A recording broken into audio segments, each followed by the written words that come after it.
Mwaramutse Jeni namutse n'abaduteze amatwi muri aka kanya turayahera mu yavugwa mu karere ka Afrika y'ubuseruko. Abaperezida mu karere k'ubuseruko bwa Afrika barumvikanye ejo ku munsi wa mbere kurungika inteko guhagarika imirwano iri mu buseruko bwa Repubulika ya Demokarasi ya Kongo. Basabye kandi ko gutana mu mitwe hagati y'abariko baragwana guhagarara vuba bwango. Iyi ngingo yatangajwe na Perezidansi ya Kenya inyuma y'umubonano w'abo bakuru b'ibihugu indwi bya EAC. Ni inama yabereye i Nairobi ku mugwa mukuru wa Kenya. Ibiro vya Perezida Uhuru Kenyatta byatangaje ko abakuru b'ibihugu bumvikanye ko inteko z'akarere zibwirizwa kuzokorana n'igisirikare hamwe n'ubutegetsi bwa RDC zizoba zishinzwe kugarukana amahoro n'umutekano muri ico gihugu. Iri tangazo rya Kenya ntiryavuze ariko nimba abasirikare b'u Rwanda bazoba bari muri izo nteko z'akarere, ariko RDC yamyivuga ishimitse ko itazokwemera ko u Rwanda rubamwo. Ibicishije ku rubuga hwaniro Twitter, Perezidansi ya Kongo yavuze ko izi nteko zizoba zirongowe na Kenya kandi zigiye gutangura kurungikwa ku rubuga rw'intambara mu ndwi ziri imbere.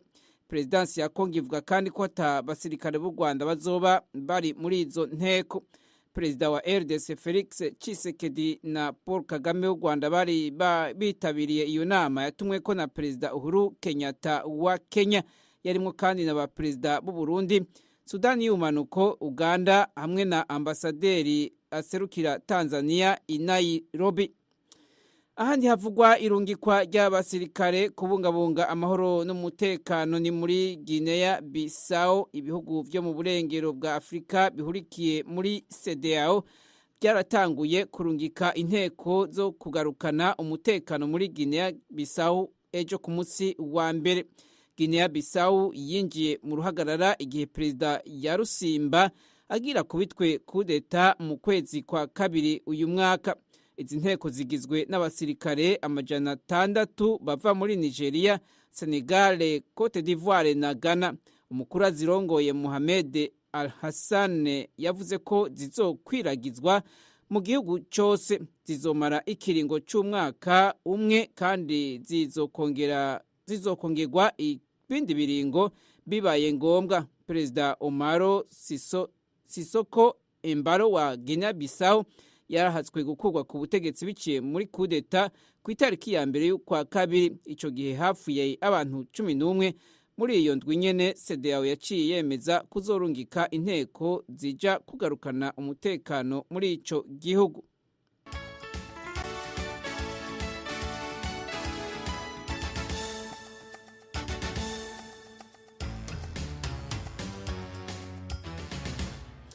Tukiri muri Afrika, muri Mali haravugwa ubundi bwicanyi bw'abasivile. Abakekwa kuba abajihadiste baragandaguye abasivile barenga 130 mu mpera z'indwi turangije mu bisagara vyo hagati na hagati muri Mali. Abategetsi bo mu karere bavuze ko abo bantu bishwe n'abantu bitwaje ibigwanisho Idialasagu hamwe no mu bindi bisagara bibiri bihakikuje. Amazu y'abanyagihugu yaraturiwe, ibitungwa vyabo birasahugwa. Abategetsi bavuga ko abishwe bari bagiharugwa gushika nejo ku munsi wa mbere. Nuhum Togo arongoye umugambwe muri ako karere, igisagara gikomeye ahitwa Bankasi, igisagara gikomeye muri ako karere, yavuze ko abishwe barenga 132 batangajwe kandi na leta. Leta yegeka ubwo bwicanyi ku bajihadiste bashamikiye kuri Al-Qaeda. Leta yagiriza ico gitero umuhari witwaje ibigwanisho w'abafulani ushingiye ku idini kandi urongowe na Amadou Kufo.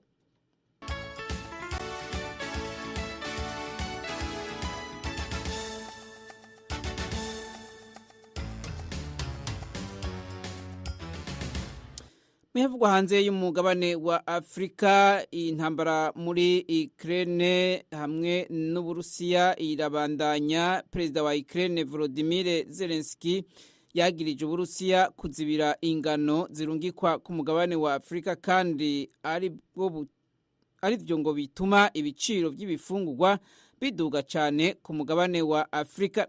Mu ijambo yashikirije abakuru b'ibihugu vya Afrika ejo ku munsi wa mbere akoresheje ubuhinga bwa video, Perezida Zelensky yavuze ko Ukraine iri mu biganiro byo ku rwego rwo hejuru hamwe n'impande zitandukanye kugira bagerageze kuziburura ibivuko vya Ukraine ahari amatoni y'ingano, ariko yemeza ko ibi biganiro atamwimbu ushimishije biratanga ku buryo ikibazo c'ikena ry'ibifungurwa kizobandanya mu gihe cyose intambara izomara. Uburusiya burahakana kugira uruhara mu kuzibira ingano ziva muri Ukraine, bukavuga ko ibihano bwafatiwe n'ibihugu byo mu burengero bw'isi arivyo vyatumye ibiciro by'ibifungurwa byiyongera ku isi. Ku rubuga rw'intambara, imigwano yo yarakomeje ejo ku munsi wa mbere mu ntara ya Luhansk iri mu buseruko bw'ico gihugu ca Ukraine. Abagwanyi biyonkoye bashigikiwe n'Uburusiya bemeje ko bafashe igisagara ca Toshkivka, ubumanuko bw'igisagara ca Sievierodonetsk. Perezida Zelensky aragabisha ko muri iyi ndwi Uburusiya bugiye kugaba ibitero bikomeye muri ako karere.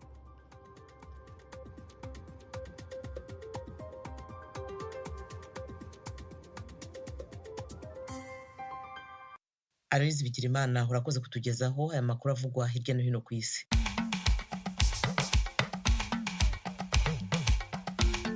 Tugera noneho mu karere k'ibiyaga bigari bya Afrika. Abanyarwanda bakorera ibikorwa by'ubucuruzi mu mujyi wa Goma muri Repubulika ya Demokarasi ya Kongo baravuga ko kugabanya amasaha yo gufunguriraho imipaka byabagizeho ingaruka. Dore tugeze igihe cya mitiweli n'indurayishu, dore buno abanyeshuri bagiye gufunga. Mudukunde namwe nk'abanyamakuru, niba uri w'isi niba uri wahehe, mugende mutuvuganire. Urubanda rugufiya buno katubayeho kubera nzagera hari abazantera ibuye. Kagame hari ayijya ari mu birori. Uyu ni umunyarwanda usanzwe ukorera imirimo mu mujyi wa Goma muri Repubulika ya Demokarasi ya Kongo. Ejo kuwa mbere inyeshyamba za M23 zirwanya ubutegetsi muri Repubulika ya Demokarasi ya Kongo zafunguye umupaka wa Bunagana, zemerera abasivili bahungiye muri Uganda gusubira iwabo. Ejo kandi i Kigali mu Rwanda habereye inama y'ihuriro ry'abagore bari mu muryango w'ibihugu bikoresha ururimi rw'icyongereza. Izi nkuru hamwe n'izindi twabateguriye ku buryo burambuye ni mu mwanya muto, ntimujye kure ya radio yanyu.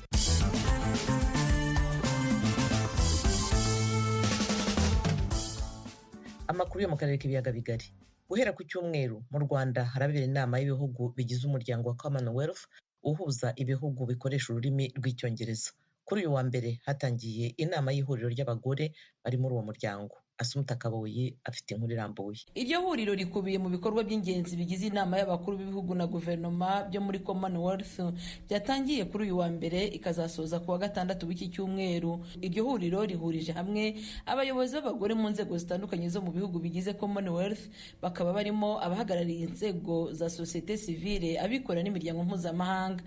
Iyi nama yafunguwe na Madame Jeannette Kagame, aho yagaragaje ko ku bufatanye bw'inzego zose bishoboka ko ihohoterwa rishingiye ku gitsina ryaranduka. Madame Kagame yavuze ko nubwo byabaye ngombwa gutegereza imyaka 2 kubera icyorezo cya COVID-19, hari ibyishimo ko inama y'abakuru b'ibihugu ishoboye kubera mu Rwanda. This year's theme, Delivering a Common Future, Transforming for Gender Equality, affords us the opportunity to focus on 4 imperatives to move the needle for equitable development, namely women in leadership, women's economic empowerment, gender and climate change, and ending violence against women. Aragira ati, inama igizwe n'amahuriro 4 arimo ihuriro ry'abagore twatangiye uyu munsi.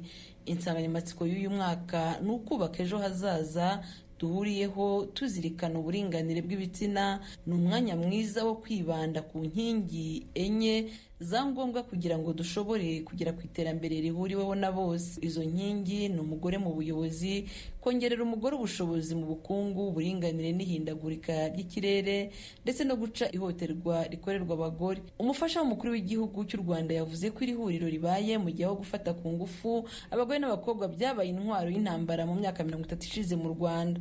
Uyu munsi u Rwanda rukaba ruri ku mwanya wa 7 ku isi mu bihugu biza imbere mu kuziba icyuho mu buringanire bw'abagabo abagabo n'abagore. Umunyamabanga mukuru wa Commonwealth Patricia Scotland wari wakenyeye bya kinyarwanda yashimiye u Rwanda rwakira inama ya CHOGAM nyuma y'imyaka isaga 10 ishize iyo nama iteranira mu bihugu byo hanze Afrika. Anashimangira ko iri huriro ry'abagore riteraniye i Kigali ari ryo rya mbere ribereye kuri uyu mugabane. And I know we will have an empowering and fruitful discussion. And there can be no better host than Rwanda, with her amazing achievements as a champion of gender equality and women's empowerment. Aragira ati ndizera ko tuzagira ibiganiro byubaka kandi bizabyara umusaruro, kandi rero nta kindi gihugu cyiza cyari kwakira iyi nama kubera ibyo rwagezeho bidasanzwe mu guteza imbere uburinganire no guha umugore ubushobozi. Abagore bitabiriye iyi nama bahuriye mu muryango w'ibihugu bikoresha ururimi rw'icyongereza bagaragaje ko hakiri inzitizi zikibangamiye abagore zirimo izihoterwa ribakorerwa, kutagira ijambo ku mutungo no kuba abagore bakiri bake mu nzego zifatirwamo ibyemezo. Ku ruhande rw'u Rwanda, imwe mu miryango yita ku bagore yemeza ko hari icyakozwe mu guhangana n'ihohoterwa rikorerwa abanyarwandakazi, ariko hakiri inzitizi basangiye na bagenzi babo. Madamu w'Imana Saverine uyobora umuryango w'abagore baharanira amajyambere y'icyaro Réseau des Femmes. Hano mu cyaro biracyahari, turacyafite abana b'abakobwa taragira imyaka y'ubukure bagihohoterwa bagaterwa inda. Hari n'abagore ubona bagifite ibibazo by'ihohoterwa rishingiye ku gitsina. Hari iryo babakorera rishingiye ku mutungo. Hari aho usanga umugore muganira akakubwira ko ku kijyanye no kuboneza urubyaro we abyumva ariko umugabo we atari yabyumva. Ku kijyanye n'uko bakora imibonano mpuzabitsina babyumvikanyeho, ugasanga naryo iryo hohoterwa riracyahari. Umunsi wa mbere w'iyi nama wabaye nk'utungurana, aho ijwi rya Amerika ryageze wasangaga ibikorwa byakomeje nk'uko bisanzwe. Abitabiriye inama yatangiye mu gitondo cyo kuri uyu wa mbere batunguwe no gusanga imihanda byari byavuzwe ko izaharirwa abashyitsi wasangaga igendwamo n'imodoka zitwara abagenzi cyangwa se na za moto, ndetse n'abantu bafite imodoka ku giti cyabo wabasangaga muri uyu muhanda. Iyo habaga hari abashyitsi baje, ababaga bari mu nzira bahagararaga gato, abashyitsi bagatambuka nabo bagakomeza urugendo rwabo. Inama y'abagore yatangiye kuri uyu wa mbere izamara iminsi 2. Inama ikomeye itegerejwe na benshi n'izahuza abakuru b'ibihugu na za guverinoma 35, ikazafungurwa ku mugaragaro ku wa gatanu itariki 24 z'uku kwezi, izakomeza no ku wa gatandatu. Assumpta Kaboyi, Ijwi ry'Amerika, i Kigali. Umuryango mpuzamahanga uharanira uburenganzira bw'abanyamakuru CPJ urashinja ubunyamabanga bw'umuryango wa Commonwealth gukumira abanyamakuru mu nama ya CHOGAM yatangiye kuri uyu wa mbere mu Rwanda. Umunyamakuru wacu Temistokle Mutijima aratugezaho ibindi kuri iyi nkuru. Mu nyandiko y'umuryango wasohoye ku wa gatanu ushize uravugamo abanyamakuru mpuzamahanga 2 bimwe uruhushya rwo gukurikirana iyi nama ihuza abakuru b'ibihugu na za guverinoma bivuga ururimi rw'icyongereza. Abo nabo ni umunyakanada Benedict Moran ndetse na Anjan Sundram ukomoka mu Buhinde. CPJ iravuga ko ku wa gatatu ushize, ni ukuvuga ku itariki ya 15 y'uku kwezi, aribwo Benedict Moran yakiriye ubutumwa buvuye mu bunyamabanga bwa Commonwealth bumubwira ko ubusabe bwe bwanzwe. Sundram nawe wari wasabye uburenganzira binyuze mu kigo cya Moran yabwiye CPJ ko ubusabe bwe bwanzwe. Ubunyamabanga bwa Commonwealth ngo bwamenyesheje Moran na Sundram ko ubusabe bwabo bwanzwe bitewe n'uko badakorera igitangazamakuru kizwi. Nyamara Moran akavuga ko mbere yagiye ahabwa uburenganzira bwo gukorera mu Rwanda binyuze muri icyo kigo cye. Uyu akavuga ko iki gisobanuro yahawe giteye urujijo. Muri iyi nyandiko ya CPJ, aba banyamakuru bombi barahuza ukwimwa uburenganzira kwabo n'inkuru cyangwa se inyandiko bagiye bandika ku butegetsi bw'u Rwanda no kuri Perezida Paul Kagame ubwe mu bihe byahise. Kuri Benedict Moran, CPJ iravuga ko yagiye akora inkuru zivuga ku byaha byo mu ntambara bikekwa kuri Perezida Kagame, kimwe no ku mpuha zaba zikwirakwizwa n'ishyaka riri ku butegetsi mu Rwanda FPR hagamijwe kwibasira abatavuga rumwe n'ubutegetsi. Ni mu gihe kuri Anjan Sundram we uyu muryango uvuga ko igitabo cye Bad News, Last Journalist in a Dictatorship, tugenekereje mu Kinyarwanda amakuru mabi, abanyamakuru ba nyuma mu butegetsi bw'igitugu, cyavugaga ku ihungabana ry'ubwisanzure bwo gutanga ibitekerezo mu Rwanda, cyaba ariyo ntandaro yo kwimwa uburenganzira. Bwana Moran avuga ko bibabaje kuba ubusabe bwe bwaranzwe, ariko kandi bidatunguranye kubera ko mu Rwanda amajwi yose agize icyanenga acecekeshwa. Uyu ati abanyarwanda benshi barahunze cyangwa barapfa bagerageza kugendera ku mahame y'umuryango wa Commonwealth, atari ku butegetsi bwahise gusa ahubwo no kuri ubu buhari. Umuryango CPJ uharanira uburenganzira bw'abanyamakuru uravuga ko mu butumwa bwa email ubunyamabanga bwa Commonwealth bwemeje ko ari bwo butanga uburenganzira bwo gutara no gutangaza inkuru kuri iyi nama ku banyamakuru mpuzamahanga. Ni mu gihe leta y'u Rwanda yo itanga ubwo burenganzira ku bitangazamakuru by'imbere mu gihugu. Umuryango CPJ ugasaba ubunyamabanga bwa Commonwealth gukora ibishoboka abanyamakuru bose bakemererwa gutara inkuru zijyanye n'iyi nama ibera mu Rwanda nta kiguzi, kandi inzira yo gutanga ubwo burenganzira ikaba idakwiye kugirwa igikoresho cya politiki. Uretse aba banyamakuru bombi CPJ ivuga ko bahakaniwe, uyu muryango uravuga ko kugera ku wa gatanu abandi banyamakuru mpuzamahanga benshi bari batarabona uruhushya rwo gutara no gutangaza inkuru kuri iyi nama, nubwo bari barabusabye mbere y'itariki ya 26 y'ukwezi kwa gatanu yafatwaga nk'igihe ntarengwa cyo kubisaba. Umuryango CPJ ukavuga ko mu butumwa bwa email wandikiwe n'umuvugizi wa Commonwealth yahakanye ibyo kuba uwo muryango wabo urimo kuzitira abanyamakuru kugera muri iyi nama. Ubwo butumwa buvuga ko ubusabe bw'abanyamakuru bagera kuri 700 burimo kugenzurwa ngo bahabwe uburenganzira bwo kuza mu nama. Gusa yirinze gusubiza ku kibazo kijyanye n'umubare w'ababa bamaze kwemererwa, uwaba amaze kwangirwa n'uwaba ubusabe bwabo bukigwa. Ku ruhande rwa leta y'u Rwanda ho umuryango CPJ uravuga ko Madamu Yolande Makoro uvugira leta y'u Rwanda mu butumwa yawoherereje yawumenyesheje ko leta y'u Rwanda itanga uburenganzira ku banyamakuru b'imbere mu gihugu gusa, kandi ko ku rutonde rw'abanyamakuru mpuzamahanga bemerewe n'ubunyamabanga bwa Commonwealth ukaruha leta y'u Rwanda amazina ya Morani na Sundram atarimo. Uyu muvugizi wa leta abajijwe niba leta y'u Rwanda yaba ifite uburenganzira bwo gutambamira izina runaka kujya kuri urwo rutonde, ibyo yabihakanye. Umuryango CPJ uri mwigera kuri 23 iheruka guhamagarira abakuru b'ibihugu na za guverinoma bahuriye mu muryango Commonwealth gusaba u Rwanda kubahiriza uburenganzira bwa muntu no kwemerera abanyamakuru gukurikirana iyi nama. Ubushakashatsi bw'uyu muryango buheruka kubirebana n'abanyamakuru bafunzwe kugeza ku itariki ya mbere y'ukwezi kwa 12 umwaka ushize bwagaragaje u Rwanda nka kimwe mu bihugu biza imbere y'ibindi mu gufunga abanyamakuru ku mugabane wa Afrika, n'abagera kuri 7 bari mu buroko kugeza icyo gihe. Ese wowe aho utuye iyi nama ya Commonwealth uyitekerezaho iki? Wabisangiza abatwumva ku rubuga rwacu rwa Facebook kuri adresse yacu VOA Radio yacu.